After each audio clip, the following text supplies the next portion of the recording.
After we have seen in the previous video how dimensioned radiators are automatically transferred to our model, we will now continue with our connection in Revit with Linear. On the one hand, we will look at the various connection options for individual radiators and then demonstrate the connection of several radiators in just one step. So let's start with a single connection. As you can see, the supply and return pipes have already been placed along the radiators. We will look at three different connection variants and start with the connection of this radiator on the second floor. In the Connect Component command, you have the possibility to define how the radiator should be connected. For example, you can choose to use a crossover and at the same time also specify the desired pipe material. You can also choose to have the connecting pipes directly installed in the wall, which we will look at in a moment.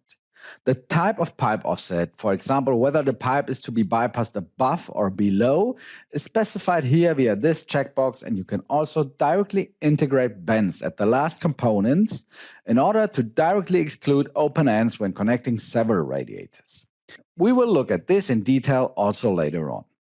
In this case, the supply and return pipes are located in a suspended ceiling on the floor below, which is why it makes sense to use a crossover and have it run below the other pipe.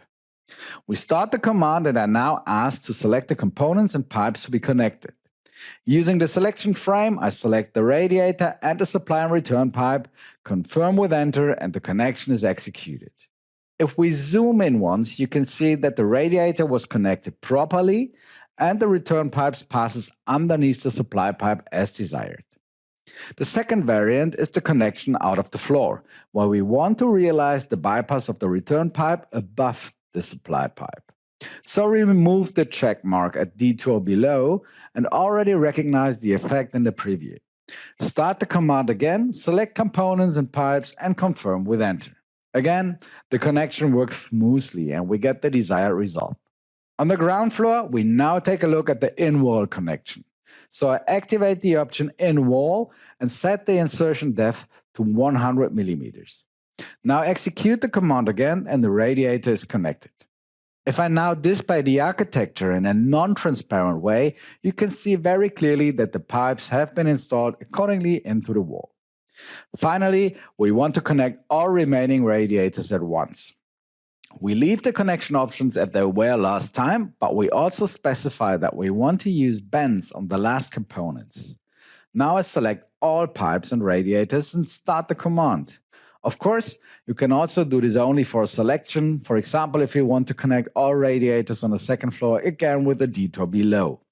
The program now determines the closest connection option for each radiator and performs the connection for the entire selection.